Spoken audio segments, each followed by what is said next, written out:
大家好，歡迎收睇 F1 Property 環球物業直播，我係 Nick Lam。咁今日咧係時候介紹一個新樓盤俾大家啦，佢係位於倫敦 Zone 3。咁佢個樓盤名咧就叫 Grand Union 啦。Grand Union 呢個樓盤嚟講嘅話咧，其實大概喺2019年開始咧就已經喺世界各地度開賣噶啦，咁亦都係當地有開賣啦。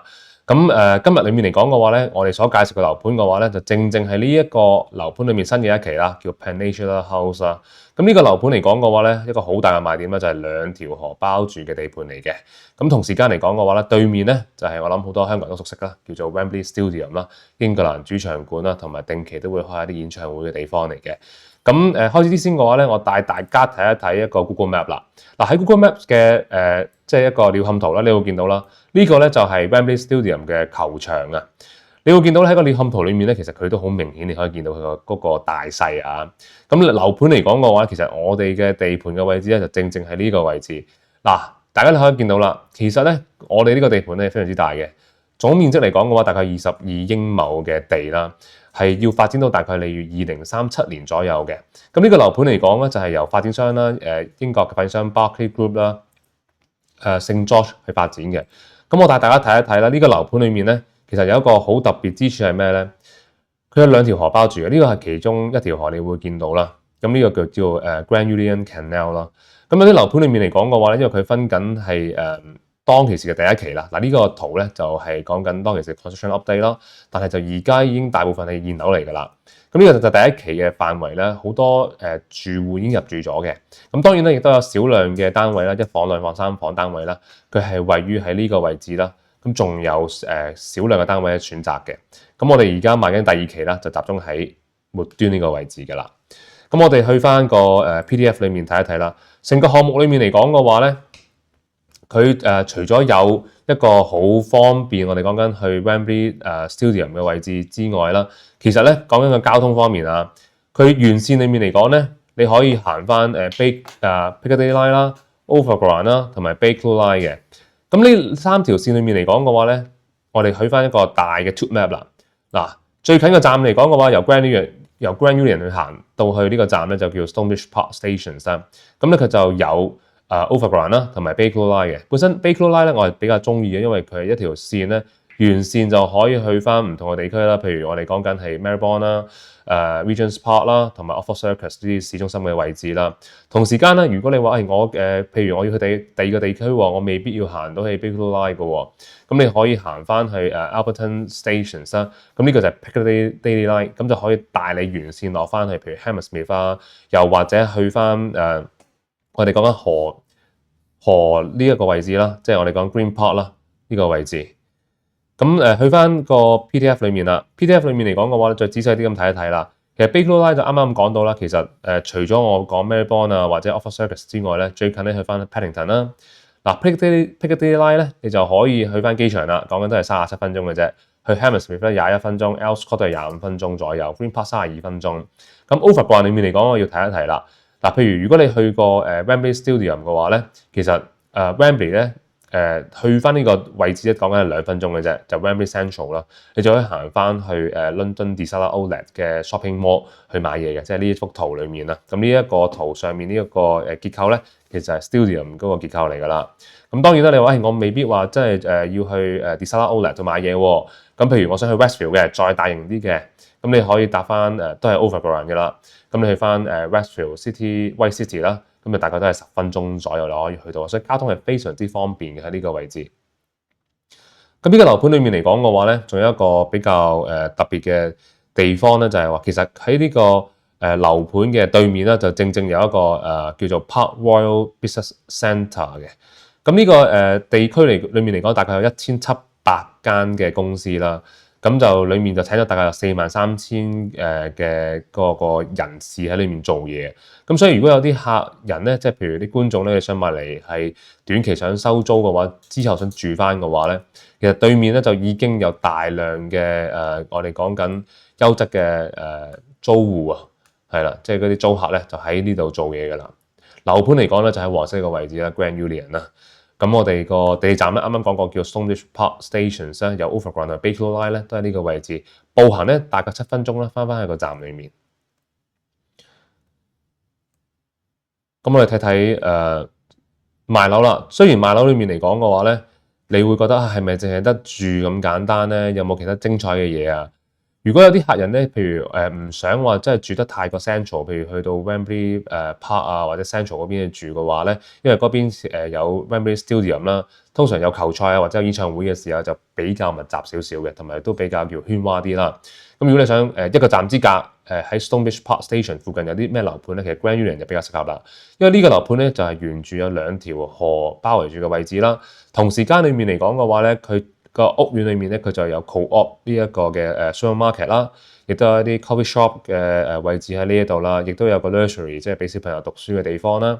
咁同埋咧，成個樓盤裏面嚟講，你見呢個 L 型嘅位置啦，就係而家係會起緊第一期同第二期嘅。咁呢啲就將來嘅期數啦。咁將來期數裏面嚟講咧，仲有一個類似一個瀑布公園啊嘅設計嘅，所以成個樓盤咧，將來你要住嘅話，其實係好啱 family 去住㗎。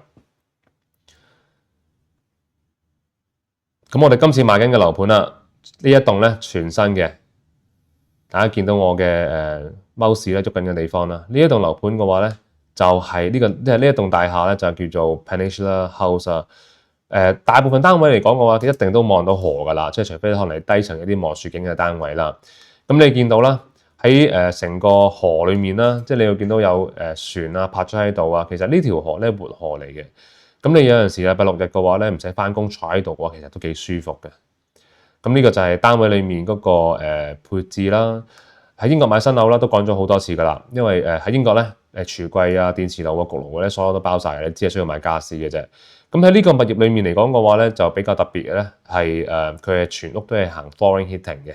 咁除咗個 bathroom 之外啊嚇，咁同埋如果你係買全新一座嘅話咧，咁因為個收樓時間咧就相對會長少少嘅，所以你仲有時間咧係可以去揀單位裡面嘅顏色啦。咁呢個就到時發展商嘅 customer service 咧就會同你去選擇顏色噶啦。咁成棟物業裡面嚟講嘅話咧，你見到呢個圖就好好顯示晒噶啦，由地下啦至到最高嘅樓層係7樓高嘅。咁當然啦，如果有啲客戶中意一啲開揚景觀嘅話咧，就不妨可以考慮下，譬如可能3至7樓呢啲單位啦。咁但係如果有啲客人咧，佢中意一啲可能地下有連花園嘅位置嘅話咧，呢個樓盤裏面咧，ground floor咧係會有單位咧，佢係會連埋前面嘅花園仔嘅。咁我哋去睇一睇個成個 floor plan 啦。嗱，呢個 floor plan 裏面嚟講嘅話咧，大家可以見到咧，佢有一個叫 ground floor 嘅 floor plan 啦，即係地下 floor plan。啱啱所講到一啲前面嘅小花園仔啊，你會見到呢度 terrace 就係前面嘅小花園仔啦。咁你可以喺度入翻屋啦。咁呢啲就一房單位啦。入翻屋之後咧，其實仲係前面有個小花園啦。但當然有啲可能亞洲嘅客戶啦，未必話太中意住地下嘅單位咧。咁當然你可以考慮翻，譬如1樓啊、2樓打上嘅單位啦。咁今日咧先介紹一下啦。喺眾多我諗客戶都中意嘅單位咧，都可能啲中層單位啦，可能講緊係4、5樓啊到6、7樓呢啲單位啦。咁呢一個 floor plan 裏面嚟講嘅話咧，就係顯示晒3樓到7樓咧，就其實都係同一土質嚟嘅。咁我哋先介紹下一啲一房單位。嗱，一房單位裏面嚟講嘅話咧，好多客人咧都比較中意一啲叫做開揚啲嘅單位啦，譬如可能一啲L 型啊單邊嘅單位，譬如呢一個為例啦。呢個單位咧其實由3樓啦到7樓都有嘅。譬如入口啦，咁就係呢個就係房間啦、洗手間，亦都會有一個廚房嘅空間咧。咁旁邊就有個大嘅窗嘅喎。咁如果有啲買家啦，即係譬如可能用家佢中意一啲比較開揚啊或者煮嘢食都可以見到出面嘅景觀嘅話咧。呢個單位就1樓嘅啦，咁同埋有兩邊嘅窗啦。咁當然啦，如果有普遍想價錢去比較實惠少少嘅話咧，可以睇下呢一類型嘅單位啦。呢隻一房單位咧就比較我哋講 common 少少嘅。入口啦，佢就先見客飯廳啦。咁呢個就係個洗手間啦，同埋個bedroom 啦。咁呢隻類型嘅單位裏面嚟講嘅話咧，我哋可以睇睇個價錢啦。一房單位裏面嚟講嘅話咧，喺而家我哋新開賣嘅單位裏面咧，平均嚟講咧都係500零尺鬆啲啦，到600零尺都有嘅。咁個價錢嚟講嘅話咧，就大概嚟到40萬磅啦，到43萬磅左右。咁我哋喺呢個項目裏面嚟講嘅話，亦都有啲兩房單位嘅。兩房單位嘅話咧，大家可以睇一睇呢一隻啦。呢個兩房單位嚟講嘅話，就啱啱我帶大家睇過一個嗰個 CGI 啦，即係個電腦圖啦，就見到你最新一座 Peninsula House 嗰個 corner 位啊。咁呢個兩房單位裏面嚟講嘅入口啦，咁就係有一個hallway 啦。咁你會見到有一房啊、兩房啊同埋一個洗手間。呢個單位啦係兩房一廁嘅，咁就亦都有一個廚房嘅空間啦、食飯廳嘅位置啦，同埋有客廳嘅位置。咁呢邊嚟講嘅話咧，都係可以望到河景㗎。咁當然啦，視乎翻你個單位嘅樓層而定啦。同時嘅嚟講嘅話咧，大家可以見呢一個嘅development mix 啦，即係個單位嘅嗰個供應啊。你會見到除咗一房啊、兩房啊同埋三房之外咧，有一種黃色咧叫 Manhattan 係咩嚟嘅咧？如果啲投資者嚟講嘅話，即係想試下先入場嘅，唔想話大拿攞好多錢嘅話咧，咁你可以考慮下呢一個嘅單位 layout啦。呢個咧就係 Manhattan 嘅單位啦。咁就佢對比一房單位有咩特別？當然佢嘅尺數會細少少噶啦，不過佢入口啦都係一樣，廚房、洗手間，亦都有 utility 嘅空間啦。咁呢邊咧就係講緊有食飯嘅地方啦，有客廳嘅地方啦。咁呢間房咧，佢就係冇梗門嘅，係啦。但係咁你佢做咗一個房嘅空間，即係類似好似香港嘅 studio 咁，但係當然佢有少少嘅間隔喺度，咁劃分咗一個比較鮮明嘅空間出嚟啦。咁呢類型單位嚟講嘅話咧，如果睇翻張價單咧，大概都係35萬磅起步嘅啫，到38萬磅左右。size 就435尺。咁收樓期嚟講嘅話，其實成張價單咧，而家預計收樓期咧就係講緊喺2027年嘅第一到第二季啦。其實如果以今日嚟計嚟講嘅話咧，就大概你有2年左右嘅樓花期啦。咁我哋一直落去睇啦。嗱，呢個就有晒成個物業裡面嘅單位嘅 specifications 啦，即係嗰個配置啊。但當然啦，我會咁樣講啦。喺英國買樓嚟講，其實某程度上 Berkeley 嘅樓盤咧都係嘅比較高質素同埋 standard 少少噶啦。所以嘅話咧，呢個最大嘅賣點我同提一提大家嘅話就係佢包咗有falling heating 嘅，係啦。咁當然啦，除咗 bathroom 啦之外啦，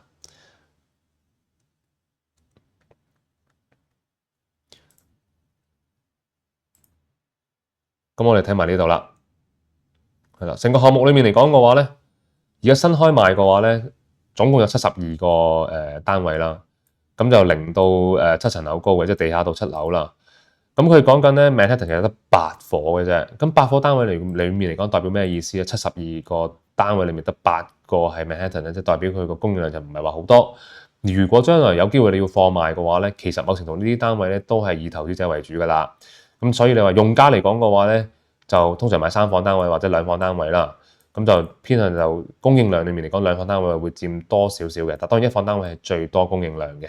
咁 size 裡面嚟講嘅話咧，咁3房單位去到1135尺噶啦。咁我俾大家睇睇一個3房嘅單位啊，係啦，呢個3房單位裡面嚟講咧，入口啦，呢個就係主人房、第2間房同第3間房嘅。咁我哋俗稱叫3房2廁啦。咁第2間房咧仲會有露台添。咁呢間屋咧就總共有2個露台嘅，包括埋客廳呢個露台啦。咁3房單位裏面嚟講咧，暫時價單上面咧就未顯示到嘅。但係如果你哋有興趣想了解3房單位嘅價錢嘅話咧，不妨可以隨時 WhatsApp 我哋，咁我哋可以俾翻相關嘅資料俾你嘅。咁同時間嚟講，如果有啲客人咧未必話等到去到2027年喎，好耐喎，咁點算咧？我哋亦都會介紹翻你，譬如第一期啦，亦都有啲現樓嘅單位啦，譬如有啲1房啊或者2房嘅現樓單位。咁或者3房單位嘅，咁但係你要注意啊，1房同2房嘅話，暫時就講緊係準現樓咧，就去到5月份今年收樓嘅，2025年5月份收樓嘅。3房單位嘅話咧，就會係已經現樓嚟㗎啦。你見價錢嚟講嘅話咧，普遍就40零萬磅啦，1房啦，到2房60零萬磅嘅。但係你要記住啊，新一期 Peninsula House 咧，其實嘅2房開則咧就冇去到上一期800幾尺個 size 咁大嘅。當然佢有提供800幾尺嘅，但係佢亦都有啲大概你600零尺 size 嘅2房啦。咁所以嗰個冧心裡面嚟講咧，就50零萬磅就容易入場好多嘅。咁去到3房單位啦，又有現樓啦，70零萬磅到80萬磅啦。咁我而家帶大家睇一睇啦，係啦。咁帶大家睇一睇如果想揾現樓嘅，亦都等唔到2027年收樓嘅話咧，可以考慮下 Waterview House 啊！呢一座物業裏面嚟講嘅話，啱啱講過有1房、2房、3房嘅。咁3房就現樓嚟㗎啦。咁1房、2房嘅話咧，就分別喺今年2025年啦嘅5月份開始收樓嘅。咁我哋先俾觀眾啦睇一睇一啲2房嘅 layout 啦。咁我哋可以捕捉到其實未來我哋嚟緊開賣嘅 Peninsula House 大概個景觀會係點樣樣啦。嗱，呢個咧就係一個今年5月份會收樓嘅上一期第一期嘅單位啊。咁入口啦都係2房2廁啦，咁個空間都比較分明啦，亦都有露台嘅。咁最主要帶大家睇睇景觀啊。呢個景觀裏面嚟講嘅話咧，我哋企翻露台嗰個方向先，你會見到啦，下面就係河啦。呢條河咧就叫Grand Union Canal 啦。咁成個景觀嚟講嘅話咧，都非常之開揚㗎。咁價錢裏面嚟講，我就65萬英鎊嘅喺呢個位置。咁亦都有啲低層少少嘅3房單位啦。因為低層嚟講嘅話咧，我覺得有個賣點啦，佢就比較近翻河少少啦。咁個景觀就相對會靚啲嘅。但係你見到啦，呢個低層其實一出到露台嘅話咧，成條河你都可以望得一清二楚㗎啦。你就唔需要話真係好似喺高層單位要擔個頭落去先望到條河嘅。咁所以變相嚟講嘅話，呢個單位咧就74萬5千鎊。咁去翻成個 plan 裏面啦，係啦，3房2廁嘅主人房，第2間房。第3間房，咁就係客飯廳嘅位置啦，亦都會有個露台嘅。所以嘅話咧，喺成個物業裏面嚟講咧，我都係咁同觀眾講噶啦。如果你想買全新嘅單位，亦都有充足嘅選擇嘅話咧，不妨去考慮下我哋全新開賣嘅 Peninsula House 啦。因為呢個物業裏面嚟講咧，我哋將會咧就推出一個展銷會噶啦。咁如果你想快人一步揀單位嘅話咧，你可以即刻聯絡我哋，咁我哋同時會翻相應嘅資料俾你啦。咁同時間嚟講嘅話，亦都要提提大家啦。如果觀眾們甚至係買家啦，你係通過我哋 F1 Property 購買嘅話咧，我哋除咗會幫你爭取翻相應嘅折扣優惠啦，呢個就係獨家折扣優惠啊。之外咧，仲會送埋一個收樓嘅驗樓服務俾你哋嘅。咁今日我嘅 presentation 就喺到而家啦。咁有咩需要嘅話，隨時可以聯絡我哋。下面就係我哋嘅 WhatsApp 啦。多謝大家。